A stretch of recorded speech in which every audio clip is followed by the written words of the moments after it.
Good morning mga kamaristes ng buhay ko. And for now, magaganito tayo. Magmamaganda tayo mga kamarites. Siyempre mga housewife, kailangan din po magmaganda para patuloy tayo mahalin ng ating mga asawa. This is the magic. Yun. Yun na yung mga kamarites. Ang magic. Maging fresh.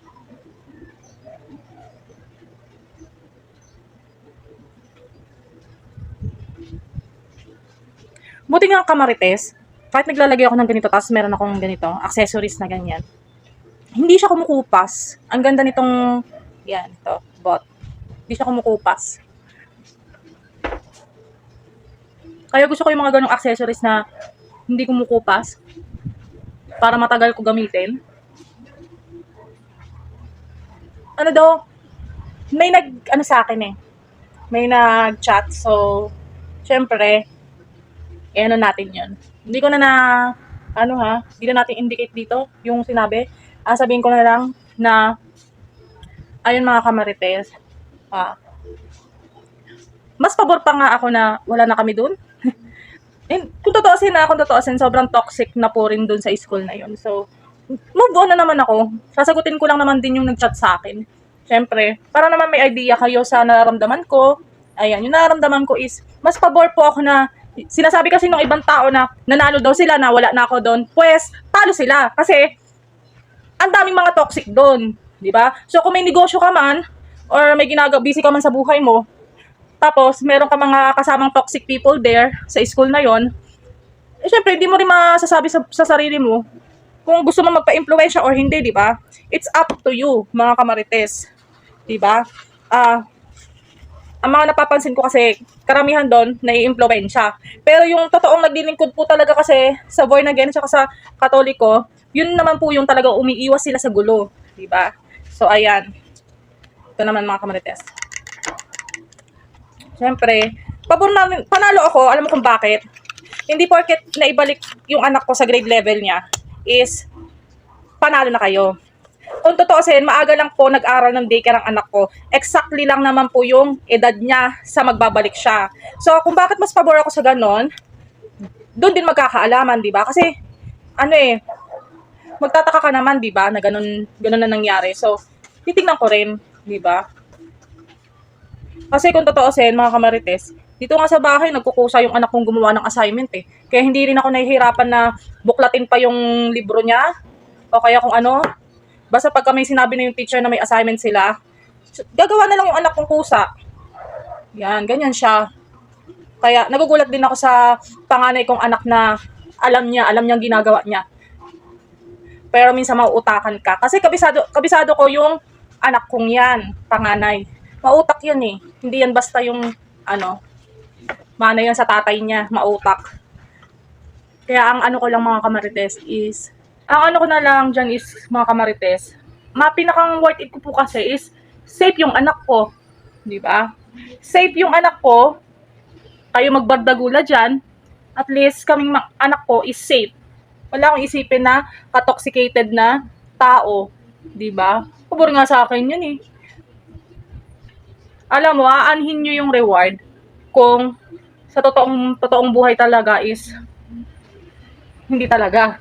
Hindi naman gumagawa talaga, no? Ang dami rin naman kasi nakapansin nun eh. Hindi lang din naman ako. Siyempre, nag-aas din sila. Yung iba nakakakita ha.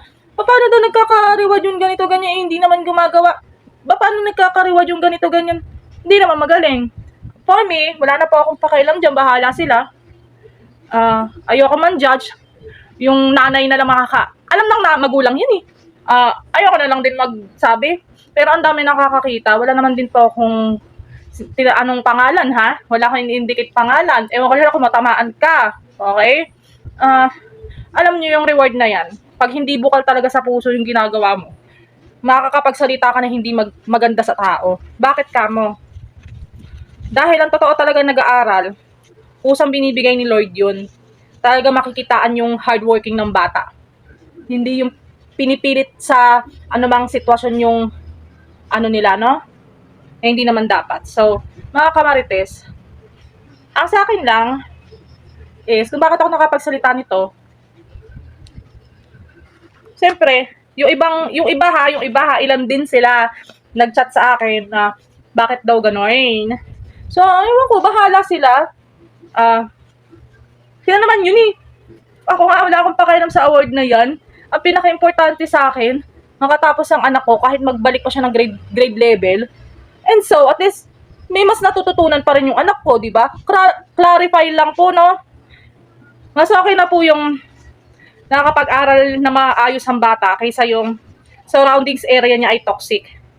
Di ba? Hindi makakapag-focus ang bata. Katulad nung nag-exam nga ni, yung last exam nga ni yung anak ko, pasok ng, syempre trauma na si Hope, di ba? Pasok siya, yung teacher na nakakatrauma yung anak ko is, pasok sa room. Imbis na maano siya, yung makapag-concentrate sa exam, hindi. Tumitingin yung anak ko doon sa teacher niya. Tapos pag uwi namin sa bahay, indicated na yun sa kanya, yung anak ko na nagsabi na, ayoko pumasok, mami. Hindi niyo ako maloloko. Andun si ma'am. Nagro-ronda si ma'am. Baka kausapin pa ako. Di ba? Mautak yung anak ko, alam niya yung ginagawa ng mga kilos sa mga tao. Di ba? Prangka yan, yung anak ko, prangka yan, lalo na sa akin. Kaya, nagtalbugan ako sa ugali niya. Hindi siya marunong, magsinungaling. Open-minded yan anak ko pagdating sa akin. Kaya lahat ng nangyayari sa school, kahit sabihin mo, huwag ka magsusumbong sa mami mo, kahit sa daddy mo, ganyan. Pagdating sa bahay, nagsasabi yan, nag-open up na yan sa akin, kahit ano mo pa yung anak ko, i-trigger or what, magsasabi pa rin yan ng totoo. Siyempre, ang magulang na naglilingkod sa Diyos ay totoo sa kapwa-tao, di ba? Kaya ang isisilang na anak ay totoo din sa magulang niya. Hindi makakapagsinungaling kahit anong ipilit nyo, di ba? Kaya yan, mga kamarites. Sa mga kamarites, inano ko lang naman yun ha. Syempre, meron din akong ibang parent na kausap and then, hindi nyo kilala kung sino mga parent yun. Syempre, yung iba, nakakausap ni Presyon. Hindi niya alam. Yung iba, kaibigan niya pa. Diba? Kala mo. Kaya ang akin naman mga kamarites, kahit anong paninira mo sa akin kamarites, God is good all the time. Sigad pa rin ang nandyan para sa akin. Mas busy pa rin ako sa negosyo ko. Mas priority ko ngayon negosyo ko eh. Kaysa yung nagrarant ako. Alam mo yon, sayang lang sa oras, panahon, makipag-debate sa napaka-ignorante at nonsense at toxic na tao. You know what is, gigil sila sa'yo kapag successful ka. Diba? Kasi sila, ang ginagawa na nila, they show. Manonood lang sila sa'yo. Tapos gigil na yan. Pag pinapanood ka, gumaganto na sila. Yan, no? Kaya kamarites, sanay na ako. Naku, Diyos mio kayo. Alam nyo, sanay na ako sa mga ganyan tao na napaka, sa buhay. Yung isip bata talaga na sisiraan ka dahil gusto kang pabagsakin. Naku, parang wala silang asawa. Immature. Ganon. Ako kung bakit na sinasabi ko to sa inyo kasi yun yung tackle namin sa kwentuhan namin magbabarkada sa nalalaman nila about dun sa taong yun. Okay, so ako naman, ibablog natin yung mga kamartes para naman alam nyo, di ba? Para may vlog naman tayo, okay?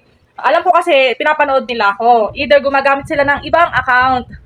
Di ba? Yung iba pa nga doon, inuutosan nila mag-comment ka doon, comment ka doon. Kung totoo halatang halata din naman, no? Kaya ayan, mga kamarites. Ipapakita ko sa inyo yung mga kabisihan sa buhay. So, kung bakit hindi ako natitrigger at hindi rin ako masyadong dyan sa mga katoksikan sa buhay. Yung naninira, bale ako, for me, bilang isang tao, nag-upgrade pa rin ako. Nag-upgrade ako.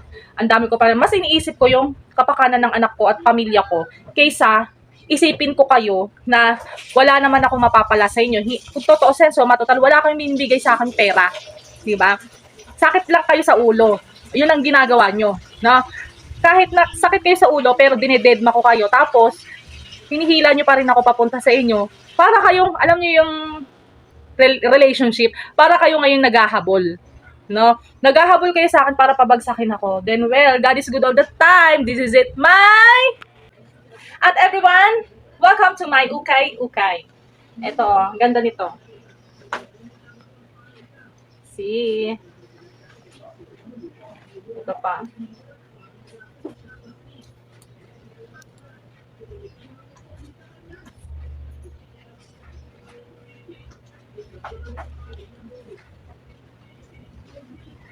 Diba? O, diba mga kamarites? Sa sobrang busy ko ang tao, mga kamarites, na kapag sinabihan nyo ako ang may problema, kita nyo naman kung ano ba talaga ang gawain ko sa sarili ko. Paano ako ngayon makakapanira ng tao kung mas priority ko mag-imbak ng pera para sa aking mga anak at pamilya. So, yan. Magtinda lang ako ng magtinda. Kahit ano man yan, ititinda ko. So, ayun mga kamarites. Hindi ko priority yung makipagdakdakan sa inyo na wala akong napapala.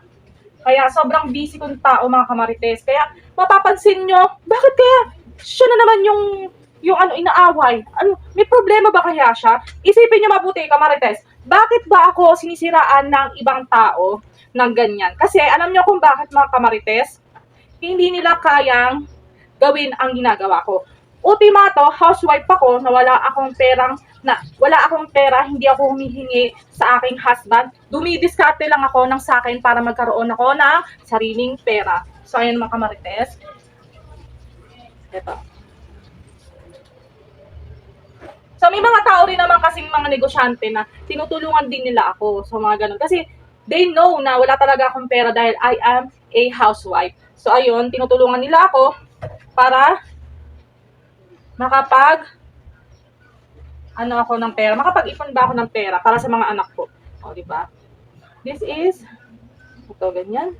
Pagdating kasi sa babae, hindi ko masyadong, yan, ganito siya. Palda.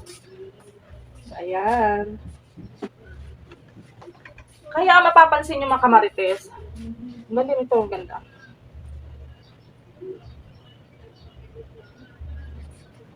Mapapansin nyo mga kamarites na talagang busy talaga akong tao.